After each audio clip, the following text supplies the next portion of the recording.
Hey guys, Frightener22 here, and welcome back to part 3 of my Q&A answers video. So let's go ahead and get back into the rest of Mr. Hitchcock fans' questions for me. His next question's a good one. What are your top 5 films, any genre, you would like to see released on Blu-ray that haven't yet? Great question. I'd have to say Ed Wood would be the first one, because there's still a few Burton films that aren't out on Blu-ray yet that I would just want to have like all of his films on DVD and Blu-ray. And Ed Wood is one of my favorite films of all time, so I would love to see that. I know Mars Attacks is coming out, so I didn't mention that one. Absolutely Pee-wee's Big Adventure. Pee-wee's Big Adventure would look sick in Blu-ray, all just those bright, vibrant colors, just, you know, on 1080p. Ugh, it'd be fucking great. Who Framed Roger Rabbit? Absolutely. Especially with talk of, like, you know, a sequel actually getting underway. Hopefully that'll happen. But yeah, I would love to see that on Blu-ray. Back to the Future, of course, that is coming soon. I've read recent reports that is the whole trilogy's coming soon, so that was just a matter of time anyway. Like, I knew that was going to happen. And, you know, again, I'd have to say Pet Sematary, because I would just like to see that, because the film is great, but the DVD... definitely, even like the special edition of the DVD with like the commentary and stuff, the print is pretty soft. Like, you can see it's getting pretty grainy, so I think a Blu-ray treatment on that film would look pretty good. Especially like recently they had just put out, like, I think Lionsgate had put out like a batch of 3 films on Blu-ray, and they were like Cujo, Frailty, and like The Relic, and it's like, come on, I mean, like, you should have put like Pet Sematary out. That is, in fact, if Lionsgate owns that. It might still be Paramount that does the home distribution of Pet Sematary, but nonetheless, that should absolutely be put out on Blu-ray. I mean, 2009 was the 20th anniversary for that film.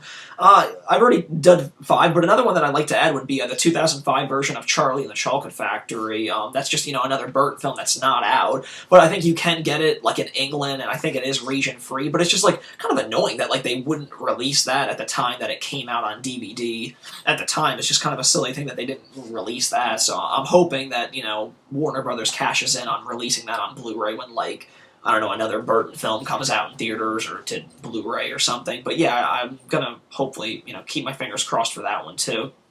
And his final question was, what film, any genre, do you think should get remade, rebooted today?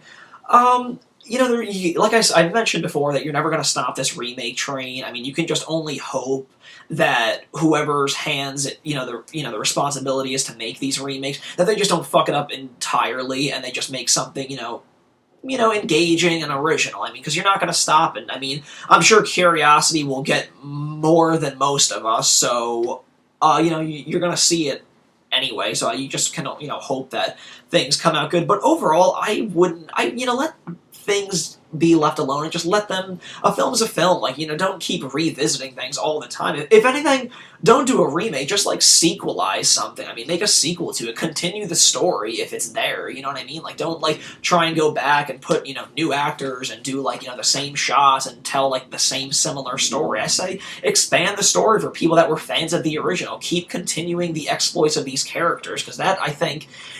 there's plenty of bad sequels that come and go, but I mean, I think it's a little bit more intriguing to see how the story continues to unfold and where, things take you. But, some remakes are totally okay. There's some films that I love and, like, worship, and I'm actually okay that they're getting, a remake treatment. Like, one of my favorite films growing up, was The Gate, a film from '87, and Alex Winter, from, like, Bill and Ted fame, and he, starred and directed Freaked. He's actually remaking The Gate in 3D, and I think his sensibilities mixed with, like, the world of The Gate is going to work well together. So that's actually one remake of, like, a film that I love, that I'm actually, like, intrigued about and really looking forward to seeing.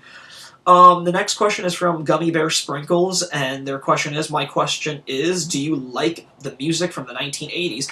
Yeah, love it, absolutely. That's, practically all I listen to. Pop rock, I mean, some of my favorite artists are Michael Jackson, Madonna, Prince, Phil Collins, Genesis, Huey Lewis and the News. Yeah, just, it's endless. I live for and just absorb, 80s pop culture and music and film, so absolutely diehard love 80s music. The next question is from Rorzors. Have you seen the French film Martyrs? Would be great to see what you thought of it. it is a seriously disturbing horror film, which I highly recommend. No, dude, I haven't. I have heard plenty of good things about it, and it has been on my Netflix queue for a while, but I just haven't gotten to it yet. But thanks for letting me know that it is cool again. The next 4 questions are from another great subscriber of mine, Porky's2248. Thanks for submitting your questions, dude. His first question is, do you think that the 90s were overrated?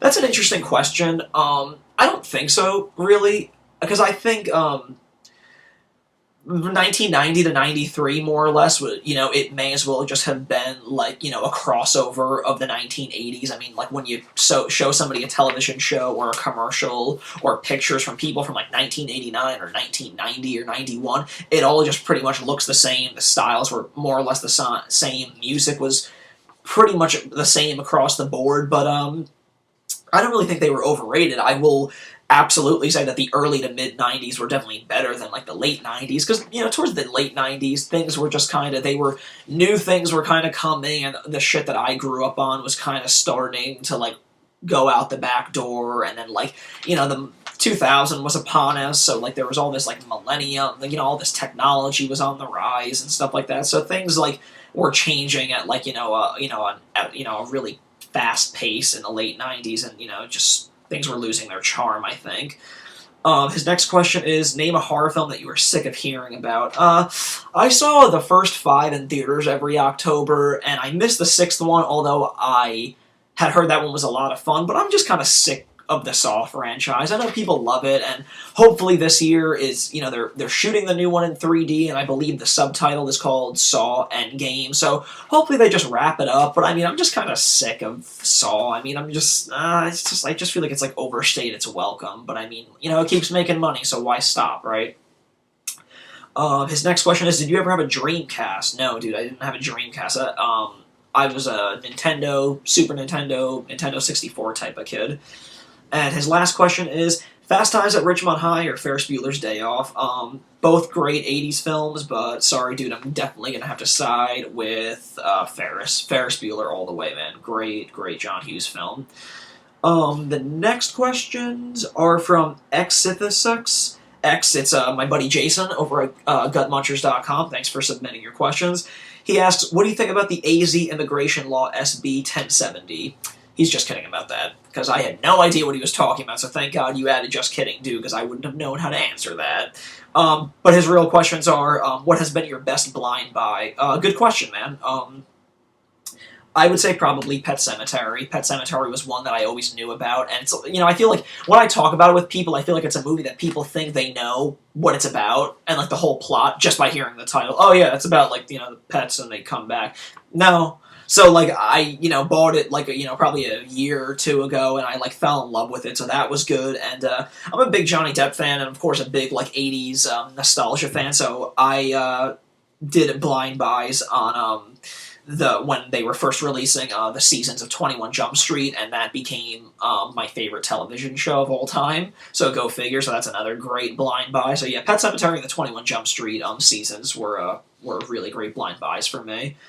What do you think about the film Frailty? I think it's a good movie, dude. I was just mentioned before that got released on Blu-ray, a few months back, but yeah, I had just recently seen that movie as well, but yeah, it's a good one, man, so it's a good flick. And your next question, dude, is a good one, but I'm going to cut the video off again, because we're kind of getting down to the wire, and I want to, answer this question in full without being cut off and stuff. So, yeah, this Q&A video is going pretty long. I think, we're going to be going on to part 4. So, again, guys, if you're looking forward to hearing the rest of your questions answered, just go over to the Q&A playlist and click on part 4 of my Q&A answers videos. Thanks again for tuning in, guys.